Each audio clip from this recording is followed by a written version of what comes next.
Go ahead. I'm just checking if this is working or not for me. For some reason, it's not.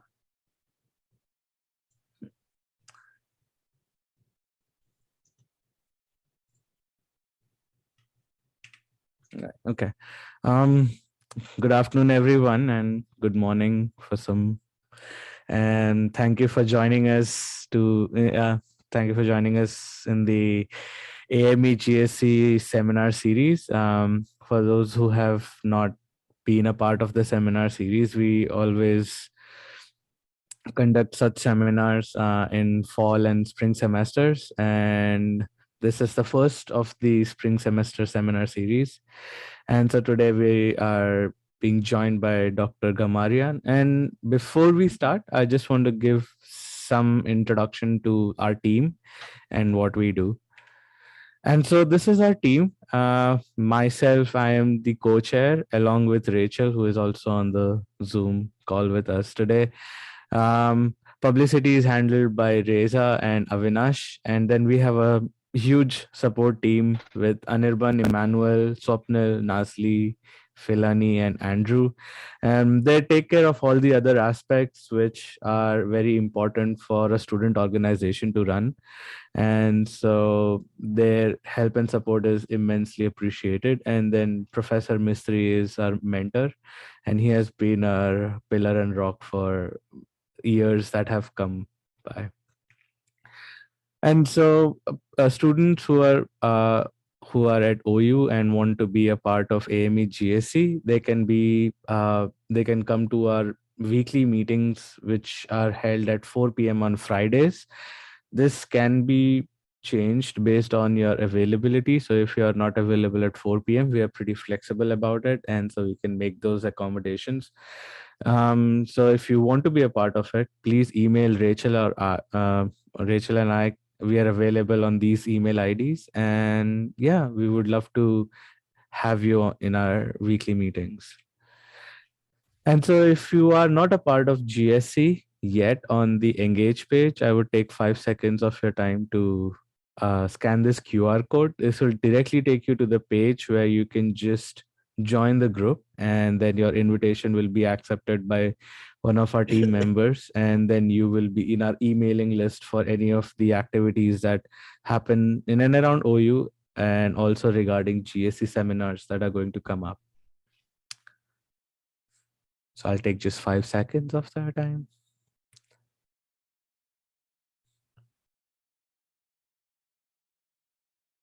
Thank you. And we also have a Facebook page. We try to be up to date with it.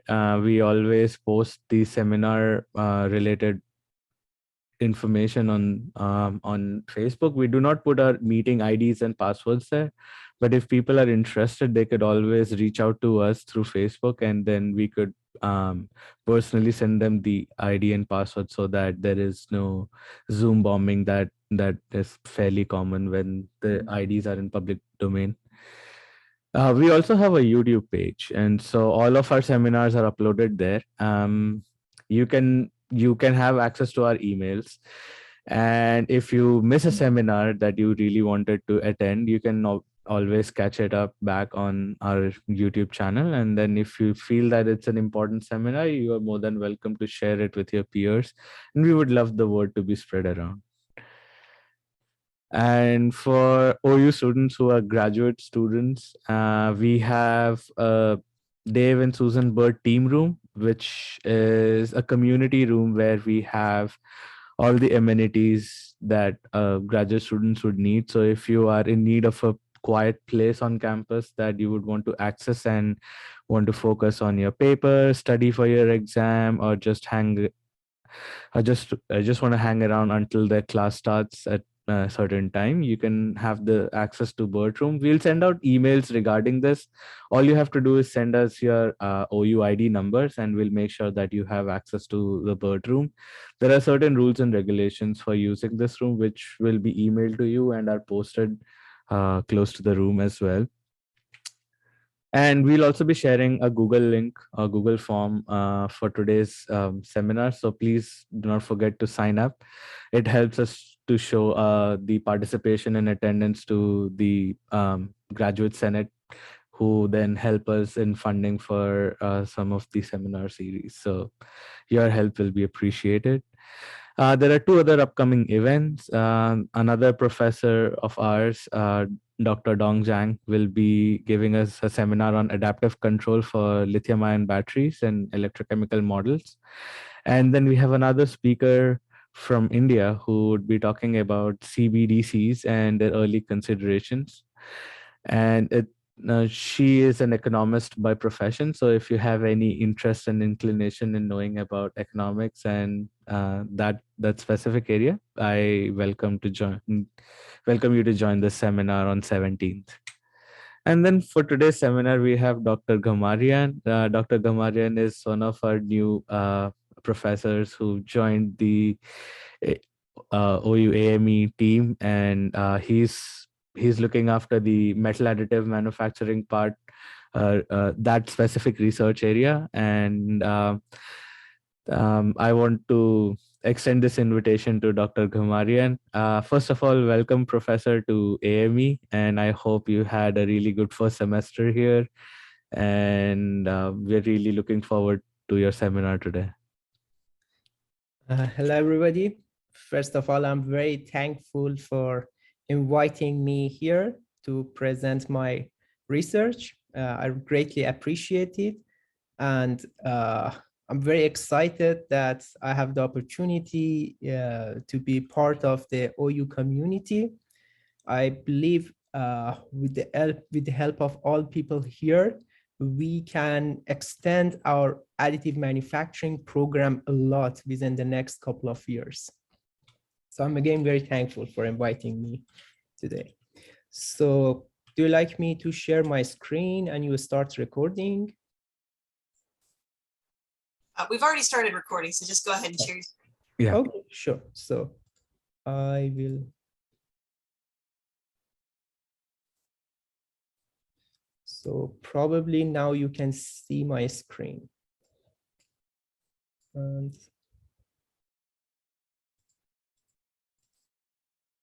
so only to double check, can you see my screen now? Yep, you're good to go. Awesome. Okay. So hello again. My name is Iman Ghamarian. I'm assistant professor in the Department of Aerospace and Mechanical Engineering at the University of Oklahoma.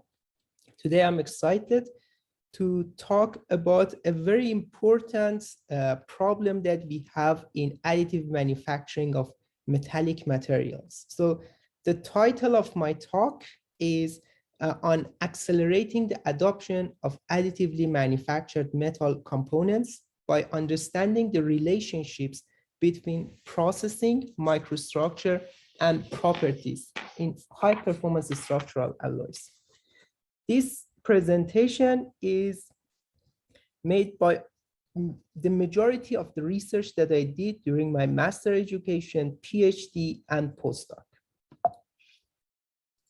So before I talk about technical subjects in a few slides, I'd like to talk about my background and my research group, that you become familiar with my perspective in looking at metal additive manufacturing. After getting my bachelor degree in materials science and engineering, I joined the University of North Texas and start doing research under the supervision of Professor Peter Collins. The first real project that I was involved for 2 years was understanding the relationship between microstructure and composition and mechanical properties in titanium alloys. Titanium alloys are used in aerospace and defense applications. So I started on a big problem. That's how we can find very complex relationships in titanium alloys. So during my master education, I heavily worked on data science. And then with Professor Collins, we moved to Iowa State and I started my PhD education.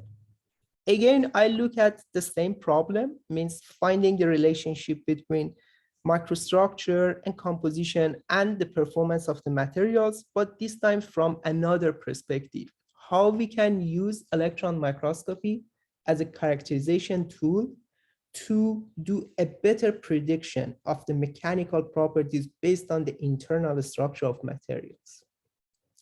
After 5 years of PhD, I joined Professor Emmanuel Marquis at the University of Michigan to work again on characterization and data analytics. And I will mention during the talk that why I joined her group, because I wanted to continue on the same project looking at defects, and her group was one of the best in this area. So during this talk, I will mention that why I did this type of research, means from data science going to electron microscopy and then integrating electron microscopy with data science to find these relationships. And from August 2021, I joined the University of Oklahoma as an assistant professor. So I named my research group as Accelerated Materials Development Lab, which briefly we can mention AMDL. In AMDL, we work on understanding the relation between processing, and we mainly worked on metal additive. So when I mention processing, it means additive manufacturing of metals. And properties, mainly focusing on mechanical properties, such as yield strength, fatigue, toughness. By using two tools, the first tool is characterization, using advanced electron microscopy techniques to understand the internal structure of the material. Understanding the impact of processing on characterization and impact of internal structure on properties. The second tool that I use is data analytics. So I use data science and specifically machine learning methods, both supervised and unsupervised methods, to find very complex relationships between processing and internal structure of the material, and then internal structure of the material and properties and performance. The general output of my research is expediting cost-efficient material development. Means from the processing to mechanical performance, how we can expedite the development of materials. So this is the main output of my research group. Now, from here, I want to start talking a little bit about additive manufacturing. Based on ASTM standard, additive manufacturing is a process by which digital 3D data, design data, is used to build up a component in layers by depositing materials, as we see here. Metal additive manufacturing has very important benefits. It provides huge flexibility in design. We can deposit extremely complex geometries without having any difficulty. For low to mid-volume manufacturing, this method expedites the manufacturing of components, and it saves a huge amount of money. Also, it supports green manufacturing. We can reduce the waste of the material that we have, and we can save lots of energy during the manufacturing processes. Some of examples of the deposited components with this technique can be shown as this extremely complex geometry, which is deposited as a single part. This very large pavilion that we see, it is again deposited as a single part, and components with very sensitive applications, for instance, bioimplants. So all of us expect that additive manufacturing is heavily used in industry. However, statistics and reports from a Wohler company mentions our expectations are not correct. As we can see here, global manufacturing covers around 16% of the global economy. But the contribution of additive manufacturing in this big global economy is less than even 0.01%. We have a similar situation for metal additive manufacturing. The contribution of metal 3D printed parts is extremely small in the global economy and global manufacturing. The question is why additive manufacturing is underutilized while it has lots of benefits. So today in my talk, first, I will talk about one of the common problems in additively manufactured parts that makes it less reliable for industries to adopt this manufacturing method, especially for sensitive applications, for instance, for aerospace and defense applications. Then I will talk about my proposed solution to this problem, that it took many years for me, master education, PhD education, and then postdoc to find a way that we can quantify the uncertainty in the materials made by this technique, by additive manufacturing technique. Then I will show you that how we can verify this method, how we can make sure that the proposed solution really works for metal additive manufacturing. And finally, in a few slides, I will talk about my current research with the hope of building interest for potential students to join my group as PhD students or postdocs. So first, I will talk about a very challenging problem in additively manufactured metallic components. As we can see here in an engine of an aircraft, we have many components. All of these components must work very well if we do not want to have any danger during the operation. So one important thing is that we test the components and the materials that we use for those components. For instance, we must evaluate mechanical properties, both in static load and dynamic load conditions. For instance, in the static load condition, we can generate this dog bone type shape, small material for tensile tests. We apply load and study the response of the material in terms of stress and strain. So the first part, we will have elastic response, means if we remove the load, again, the material gets back to the initial condition. If we continue, we will go to the plastic deformation, and after that, we have instability. Another type of mechanical testing that we can do is fatigue testing, means we apply cyclic load, tension, and compression, and we count the number of cycles before failure happens in the material. The important point is, if we manufacture a component, that component must have consistent and predictable responses in terms of the properties that we are interested. For instance, here, mechanical properties, dynamic load, and static load. The important thing is the results that we get must be consistent and predictable. So these two words are extremely important. So this is an electron beam additively manufactured titanium alloy. As I mentioned, titanium is used in aerospace and defense applications a lot.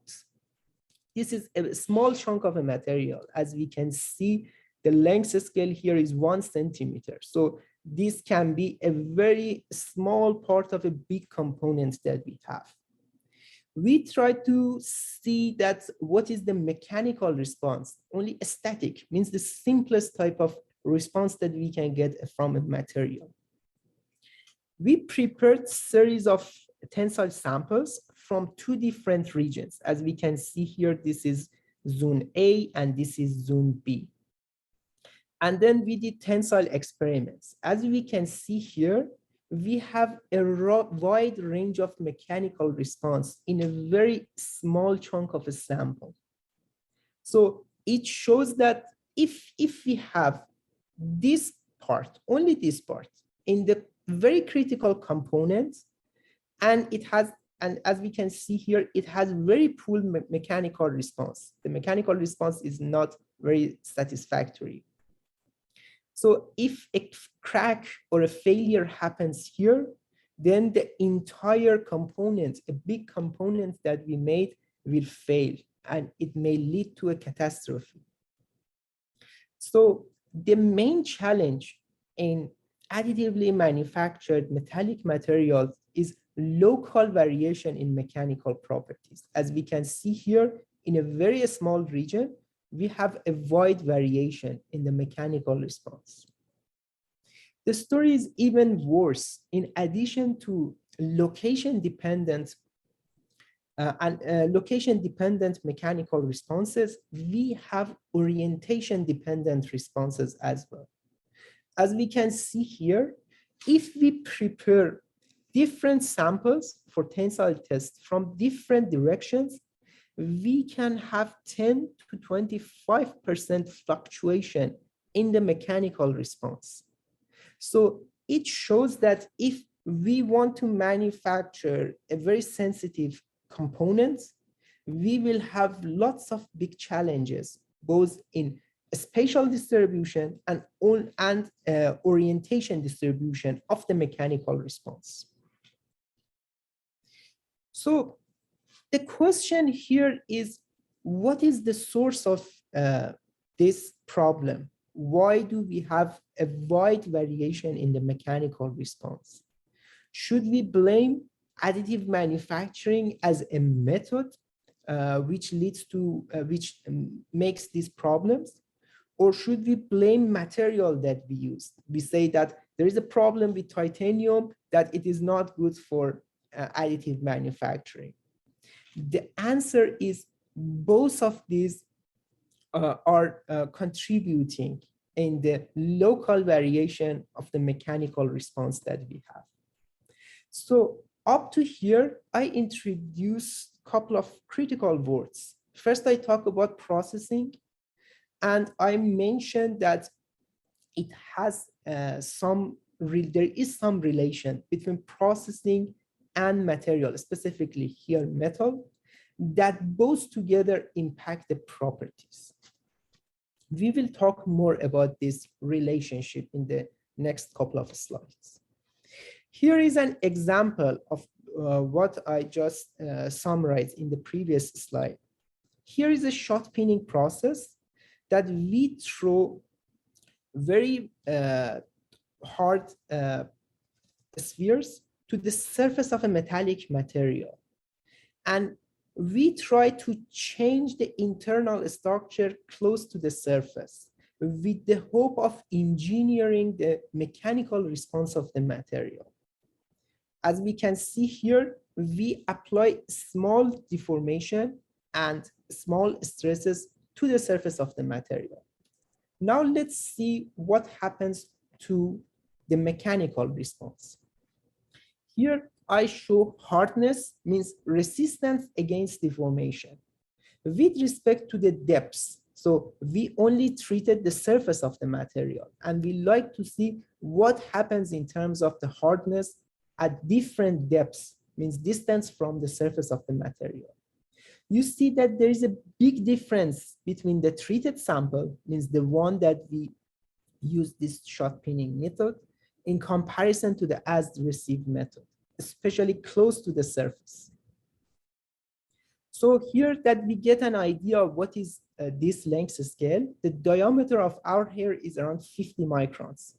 So the distance that we have some impact from this processing method is around 6 times the diameter of our hair. This is another example for fatigue that I just talked about, that with a fatigue test, we can improve with this shot pinning, we can improve the fatigue life of a treated sample in comparison to the as received. As we can see, mechanical failures happens at the higher cycles in comparison to what we have for the as received sample. So the question here is, what is the link between processing and properties? To get an idea about that, we need a little bit become familiar with titanium from materials science perspective. At room temperature, atoms of titanium take seat on specific locations in space, and they are not randomly distributed in space. So we call this a unit cell, and you see that at room temperature, the atoms of titanium take seat on very specific positions on this unit cell. And it makes a crystal structure that we call it hexagonal close packed, or simply HCP. By increasing the temperature, for instance, to 100 degrees C, this configuration is converted to this configuration. So in titanium alloys, we see that the arrangement of atoms depends on the temperature. And this is one of the reasons that it makes the manufacturing of this material challenging. If we repeat these unit cells, because these unit cells are extremely small, as you see, these are atoms. So these are at a very small length scale. If we repeat these atoms in space, we will have grains. So if we repeat this unit cell in this direction and in this direction, we will have a grain. And if we repeat it in another direction, we will have another grain. So this is an image which clearly shows what I'm talking here. Means if we repeat these unit cells in different directions, we will have different grains. So here each color represents one grain with specific orientation of these HCP crystals in space. So one of the characteristics of the material is called microstructure, that up to now I simply call it internal structure of the material. We can have different features for microstructure. For instance, grain size. We see that here the grain size is smaller in comparison to here. We can have different orientations. As we can see, HCP here has a different orientation with respect to here. And all of these impact the mechanical properties. So the question here is how processing can impact the microstructure. As we can see here, this is a titanium alloy, and we want to show that how shot pinning can impact the microstructure from the surface toward the bulk. So we simply apply small deformation to the surface, and then we will use advanced electron microscopy techniques, the things that I did during my PhD, to characterize the variation in the microstructure as a function of the processing parameters that we use. So this is a sample which made from a very close region to the surface of the sample. So this top part is the surface of the sample. This sample is extremely thin. It means that electrons can even pass this sample. And we got this image by electron microscopes. Clearly, if I want to talk, it is a transmission electron microscope.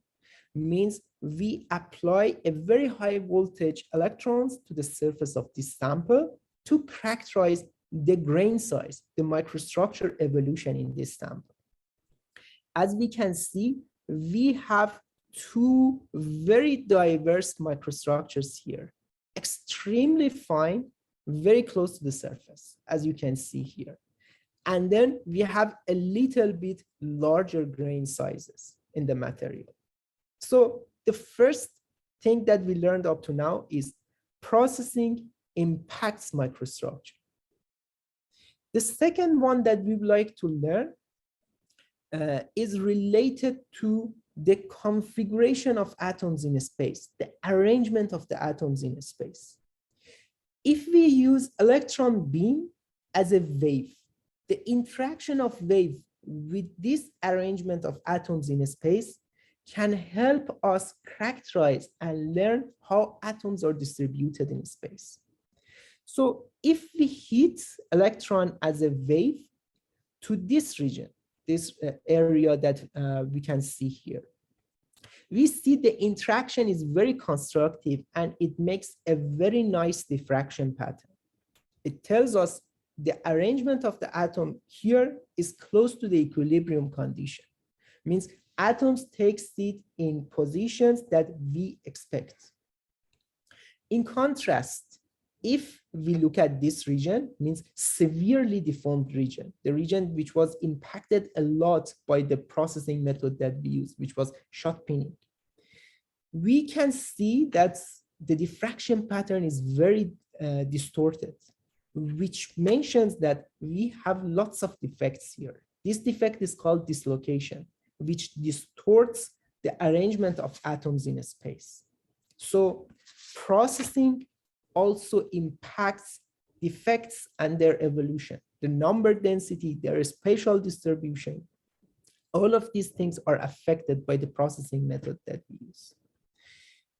So I skipped the composition part, but we have characterization techniques that we can quantify the distribution of atoms in space. For instance, if we have aluminum here, if we have vanadium here, simply we can quantify and understand that what is the impact of processing on changing the composition, the distribution of composition in space.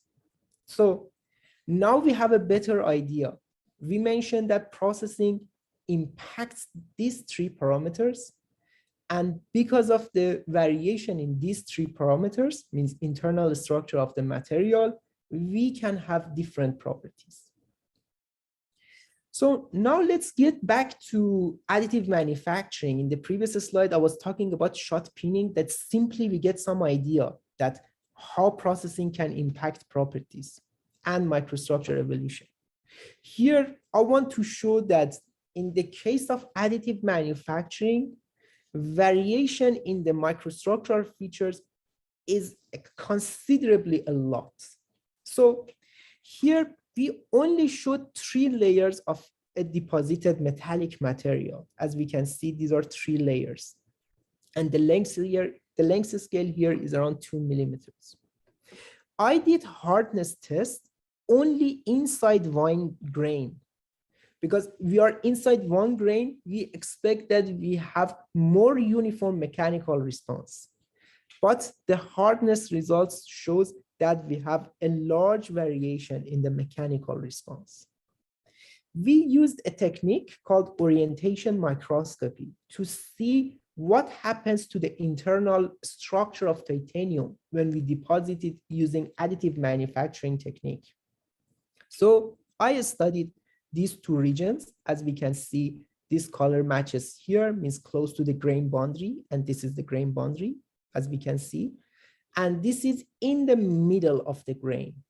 So here there are 2 important things. And please pay attention that this length scale is extremely small. It's around 3 times the diameter of our hair. We see that we have a large variation in the microstructural features. For instance, here we have extremely fine regions, but here we have very coarse and very large microstructural features. And we have similar condition here. As you can see here, coarse and fine microstructural features. The second thing is we have some artifacts induced by the processing method that we use. For instance, here we can have some pores which can be due to unmelted particles, lack of fusion, or other things that we have in our material, keyholes, so on and so forth. So the inhomogeneity that we have in the distribution of microstructure, composition, and defect leads to these location-dependent properties So this is the reason that we see a wide variation in the mechanical response. So if I want to summarize this part, I mentioned that we introduced additive as a processing method, which had a large impact on the microstructure evolution and local variation in the mechanical response of the material. Now, in the second part, I will talk about my proposed solution to this problem. To learn about my proposed solution, again, for a little bit, we should become familiar with physical metallurgy and microstructure evolution in titanium alloys. So if we have a titanium alloy, especially alpha-beta titanium alloy, alpha-beta means we have both HCP and BCC crystal structure at the same time. In alpha-beta titanium alloys, if we slowly cool the metal, we will have a microstructure like this one, that we call it colony. As you can see here, we have different colonies. In contrast, if we rapidly cool this alloy, we will have more like a basket weave microstructure. And you see that I reduced the length scale a lot to see these fine features. And if we apply deformation at high temperature, we can see that we will have a very diverse microstructures. The problem here is usually in books, very famous books in this area, mechanical properties or the performance of the material is qualitatively predicted based on the features that we see in these images. For instance, they mentioned that alpha colony, means the size of these colonies that we have, has a positive impact on yield strength, but how much, it is not quantified. So if we want to make reliable additively manufactured components, especially for aerospace and defense applications, we must quantitatively predict the properties and not qualitatively. So I started this project with the help of a series of people that I will talk about them. From here, that we had samples in which we have very uniform microstructural features and composition distribution. What I mean here, it means that if we have a sample which is 5 centimeters and in this direction and 2 centimeters in this direction, microstructural features here, here, and here are very similar to each other.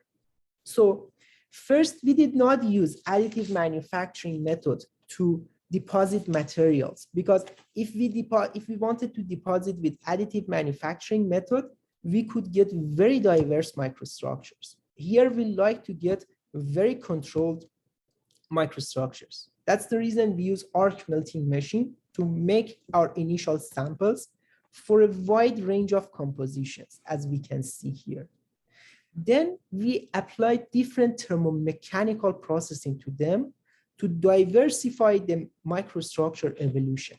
And as we can see here, we had a wide range of samples with very diverse microstructural features, composition, and mechanical response, yield strengths. And our job, the first job, was find a mathematical relationship or phenomenological relationship. Phenomenological means we can interpret each and every term of our equation based on physical metallurgy principles. So we like to find a function which projects the contribution of microstructure and composition to the mechanical response, or simply yield strength. For the simplicity, at the beginning, we ignored the contribution of defects. And then when we established the first model, then we made it more and more complex by considering the impact of defects. So to find this relationship, first we used neural network, artificial neural network, to find the relationship. why did we use artificial neural network? When we do experiments, we get, for instance, yield strengths as a function of one microstructural features, the size of that microstructural features. We get these very sparse results in space.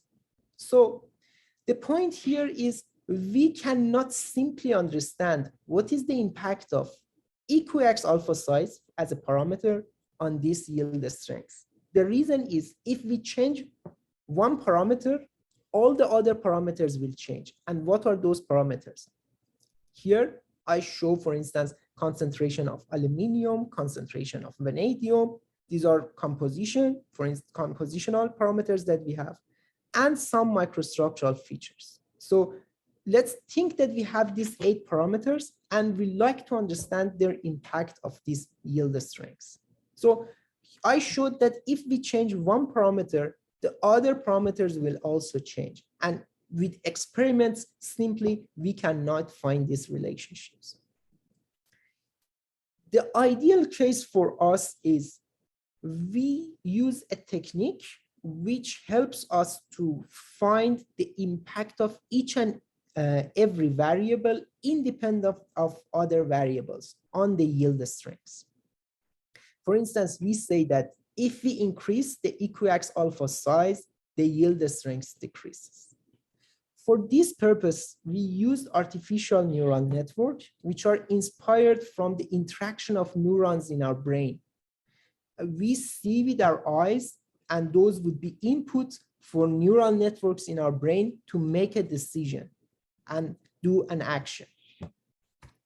The problem with this method is we can only get a mathematical equation that we cannot simply understand the impact of these parameters that we have on the output. Means we cannot justify the impact of these parameters based on physical metallurgy principles. We can only get some mathematical relationship. For instance, we say yield strength is a function of hyperbolic tangent function, but in physical metallurgy, we cannot justify what is the meaning of this function. So up to now, we talked that we have a database of very diverse microstructural features and different compositions. Then we used artificial neural network to develop the mathematical model. This model is not interpretable model. Then we did some virtual experiments. What is virtual experiments? We can make some synthetic databases that if we have 8 parameters, 7 of them are fixed at an average value or a very specific value. And one of the parameter changes from the smallest value to a largest value. As we can see here, for instance, aluminum can change from the smallest to the largest value. And then we can see the impact of this parameter on the yield strength. So this is called virtual experiments that we can simply get it from artificial neural network.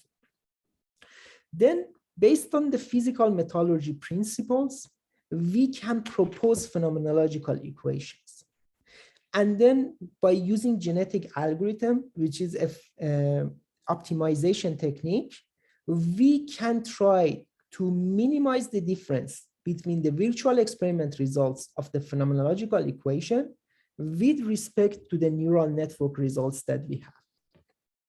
So we made as many iterations as we need in order to minimize the difference between these 2 virtual experiment results and establish the phenomenological equation which supports physical metallurgy principles. And when this minimization is done, we are done with the entire project. So up to here, I mentioned that the neural network, the artificial neural network, provides us the mathematical model. But we like an equation which we can understand it based on physical metallurgy, a science that we have. For instance, we say yield strength is a function of intrinsic yield strength, solid solution contribution, grain size, and interfaces. I mentioned that based on minimizing the difference between the virtual experiment results of these two models, we can develop this phenomenological model. To only introduce what is genetic algorithm is an optimization method. For simple cases of optimization, means reducing the difference between these two models, we can use classical methods of optimization. But for our case, we have many parameters. All of these parameters must be tuned. For instance, here, this is the contribution of aluminum concentration. And we have two unknown parameters here that we need to adjust them using this genetic algorithm model. In genetic algorithm, we can do these minimizations, means finding the optimum parameters for very, very complex loss function that we have. So this is a random optimization method to find the global minimum of the loss between these two parameters, these two models that we have. So this is the results of the well-developed phenomenological model by considering only composition and microstructure and the neural network model. And you see that for some of them, we have small differences, but for majority of them, there is a good relationship between what we see between neural network and what we see in the phenomenological model that we simply call it genetic algorithm. So this is a result that they used the model that I developed. People at Lehigh University got some data sets from Boeing company, and independent of me, means I did not have any contribution during the time that they were doing the analysis or writing the paper. They used the phenomenological model that we developed, as we can see here by this square, and these red dots are experimental results. And you see, except in this region, there is a very nice relationship between the predicted results of the phenomenological equation and the yield strengths in measured yield strengths by the Boeing company. This model can be used to design new alloys, new components, depending upon the expected properties and performance. For instance, when we know the contribution of oxygen in strengthening and iron, then we can understand the synergistic impact of these two compositional parameters on the yield strengths. We can optimize the processing method to achieve the yield strengths that we expect. And also we can do the sensitivity analysis. So these are the benefits of the model that we developed. The next question is how we can improve the accuracy. As I showed here, we see that still there are some gaps. These gaps are small, but still we have them. And we need to find a way to resolve these issues. So that's the reason we jumped to the third parameter that impacts the properties, which is defects. How can we quantify defects and their impact on mechanical properties? The simplest one that I show here is dislocation. As we can see here, if we have a dislocation, which is a crystal defect, we will have a small distortion in the configuration of atoms in space. So half of my PhD research was on finding a way to quantitatively map out the distribution of dislocation density. So this is a very nice example of a severely deformed titanium alloy, which is very difficult to characterize it. And here is the spatial distribution map for the dislocation density. As we can see here, in this grain, which is extremely elongated, we expect to have lots of dislocations.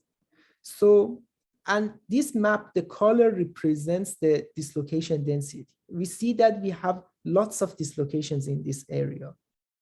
And within a few microns from that, we have another grain in which dynamic recrystallization happened.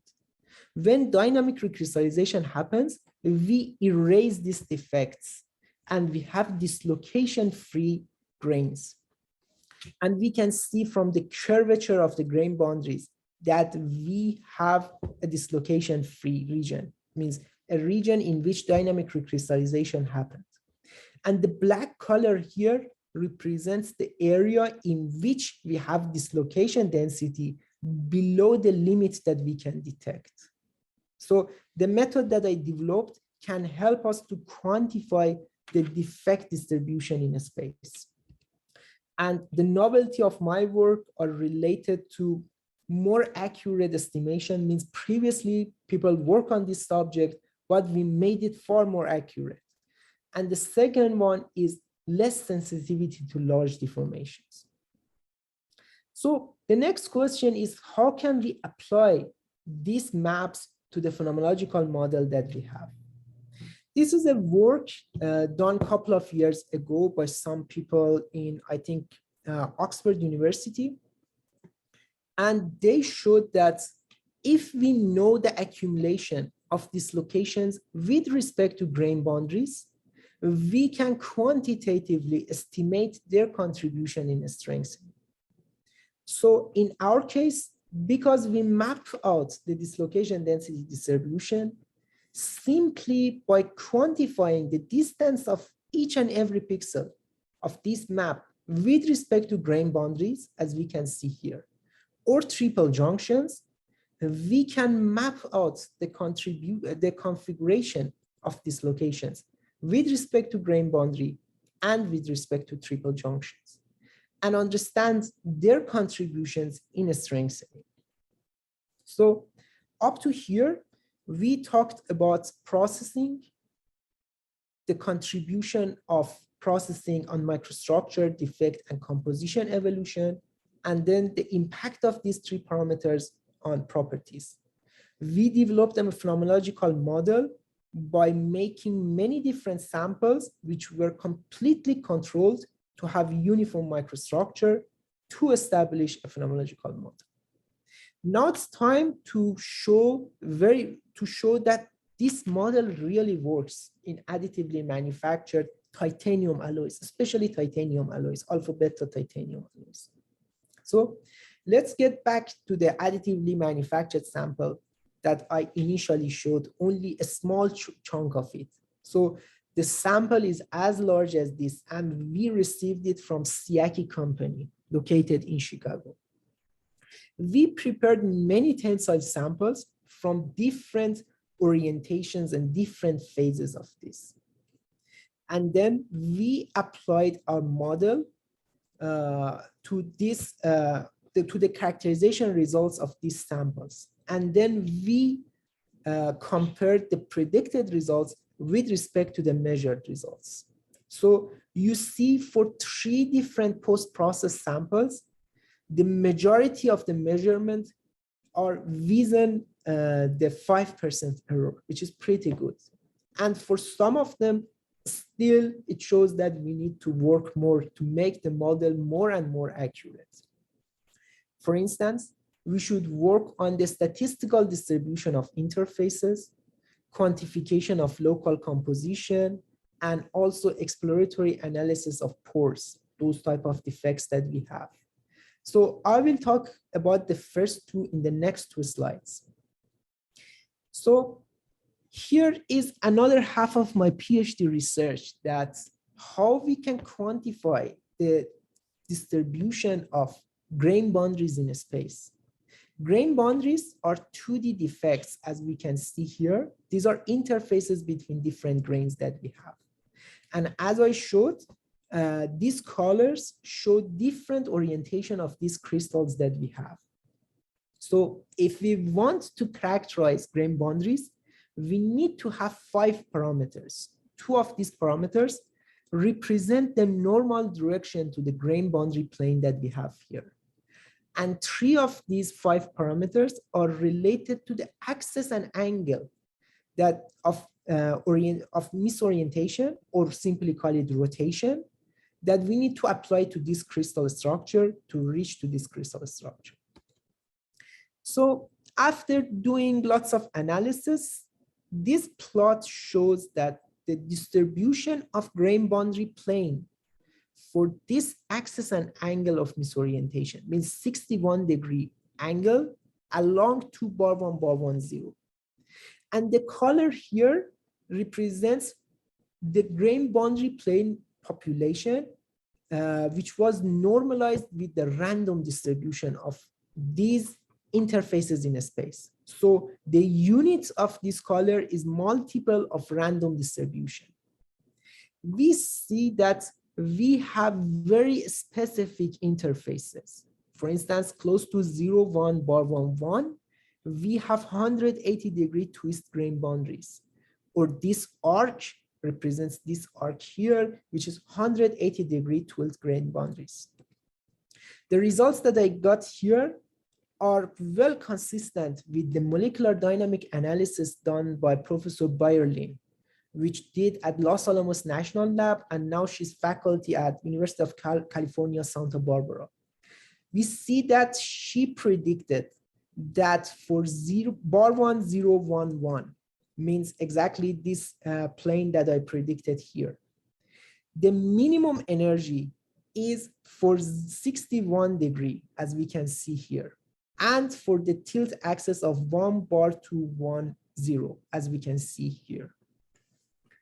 So she calculated this grain boundary as the most frequent, means the grain boundary which has the highest possibility to be viewed if we do electron microscopy, because it has the minimum energy. And my experimental results clearly shows that this type of grain boundary or interfaces has the maximum population. And we know the population of the grain boundary is inversely proportional to the energy that we have. Another example, fluctuation in the composition. This is the work that I did during my postdoc. So this is an irradiated sample that I only show the silicon atoms. It clearly shows that with the methods that I developed and combining them with the characterization results, we can quantitatively characterize the defects that we have in terms of the composition and the crystallography that we have. So in summary, I mentioned that the main problem with additive manufacturing is location-dependent mechanical responses, which makes their adoption in industry very challenging and difficult. We developed a phenomenological model that we can interpret it based on physical metallurgy principles, that it helps us to quantify the uncertainty in the mechanical response of these materials. So this model makes a very good relationship between these three terms, means processing, microstructure evolution, and properties. And it can help us expedite the development of additively manufactured materials. So these are the publications that I used for my today talk. And I'm very thankful both to my PhD and postdoc advisors, as well as all the other people and company and government agencies which helped me during my master, PhD, and postdoc research. Really appreciate it. In the last part, very fast, I want to talk about my future research. Only I will provide one example with the hope to make interest in you, in a couple of you, and you join my research group as a PhD student or postdoc. As you can see here, in my group, we use two tools, electron microscopy and data analytics. In one example, I want to show you that what I like to do in the near future in my research. If you are interested in this area, please contact me and we will talk more about this. So here we see that the material that we use in this part of this aircraft must have very, means it must not be very sensitive to high temperature in terms of oxidation, in terms of deformation. It must be resistant against very, very high temperature. For now, materials that used for this satisfy these features. For instance, for materials which are used for high temperature applications, usually designers pay attention to fatigue, creep, oxidation resistance, and strength ductility. And the reason is the main materials that are used for these purposes are refractory alloys. And the problem here is they do not have low density. These refractories are very, very heavy. So it adds lots of fuel consumption to the aircraft if we use these materials. What I like to propose is complex concentrated alloys that we have severe lattice distortion in these materials and sluggish diffusion to satisfy the properties that we have here. In addition, we have synergistic effects by adding more than 5 elements. The problem here is maybe we satisfy the density, but the problem that we have is how we can find the ideal concentration and microstructure, because we will have a very wide range of composition made by 5 or more than 5 components. So the point here is how we can use data science and characterization to do high throughput experiments to expedite the development of these materials.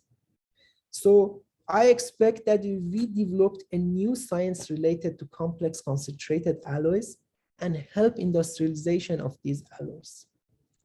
My approach, first, the experimental approach. Based on thermodynamics analysis, we can find some ideal compositions. We use additive manufacturing to deposit them, and then doing very cheap, high-end throughput experiments, such as, for instance, density analysis, to reject majority of the candidates that we have. And then for those ideal candidates, we deposit more carefully gradient samples. It means samples in which we have a wide variation in the microstructural features, and then do more expensive microstructural and mechanical analysis. So this is the experimental part of my research. If you are interested in this, please contact me. On the other side, I like to talk about the data science. So complex concentrated alloys are very, very far from the equilibrium condition. How can we develop new types of treatments by using data science to shed light on the information that we are missing? Another one, how machine learning can help us identify different phases. Sometimes characterization itself cannot help us. How can machine learning, for instance, graph neural network, can help us identify crystal structures? Another one about unsupervised machine learning. How can we classify a wide range of samples that we manufacture to different groups and do not only use conventional methods of categorization, we say solid solution or random solid solution? So if you are interested in supervised machine learning, if you are interested in unsupervised machine learning, or in general in data science, again, please contact me. And at the end, thank you so much for your attention, and sorry that it little bit took longer. Really appreciate it for your attention.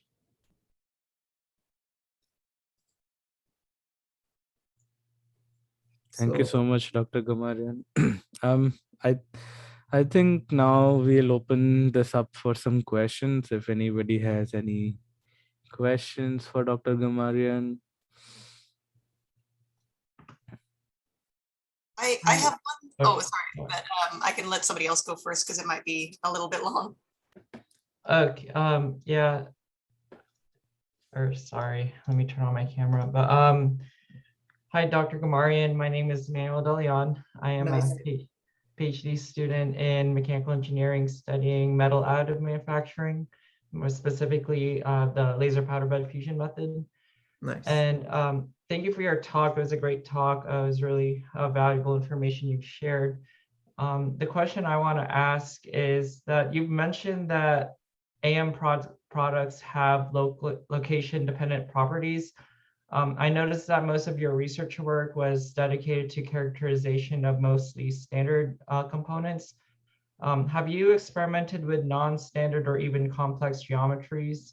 And how can your predictive models that you've developed in your research be integrated with more macroscopic mechanical properties such as residual stress and distortion, which are also known to impact the strength of as-built components? So thank you for your nice question. I think we should divide your question to two parts. The first part is about the impact of geometry. Geometry, definitely the design and geometry is extremely important, but we are one step before the geometry because I'm a material scientist. We work on the material. So all the things that we deposit are simply a small cube, means a small chunk of material independent of the geometry of the component, because we pay attention to materials response and not the component response. So for my research, the geometry of the material is not very important. I like to see what is the response of the material that I am depositing. Regarding the second question, yes, that's one of the major area of my research. We use X-ray diffraction, orientation microscopy, and some other techniques to quantify residual stress. Residual stress plays an extremely important role in additive manufacturing. So in defects, when I talked, one of the defects that we can have is the residual stress. What is the impact of residual stress on the dislocation motion, on the stability of the phases, or initiation of phase transformation? So this is one area that I like to work on, characterization of residual stresses and finding the relationship between processing, the formation of these residual stresses, and performance of the material. All right, thank you. Appreciate it. Swapnil, Filani, Yihang, if you have any questions for Dr. Ghamarian. I kind of wanted you to elaborate a little bit more on the interpretability you were talking about with your model. Sorry, that's a little bit of a vague question, but I just kind of want to hear a little bit more about it. So thanks for your question. The point is, in physical metallurgy, we have some rules to find relationship between microstructural features and mechanical properties. For instance, we mentioned that if we reduce the grain size, the yield strength increases.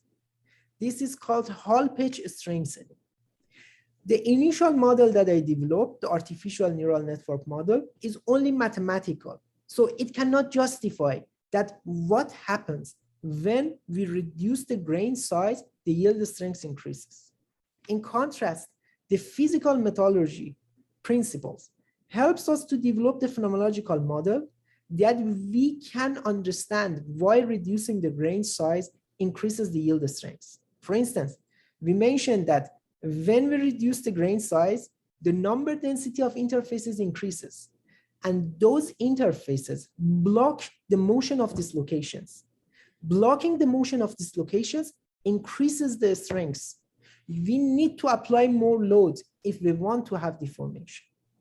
That's the reason that we switch from completely mathematical model, which is more like a black box to find relationships without it being able to interpret them, to a more phenomenological model that we can simply interpret it. So if we have that model, companies can understand how to optimize their processing parameters to simply achieve the desired properties. Simply they can tune their manufacturing, the parameters involved in their manufacturing based on the design that they expect.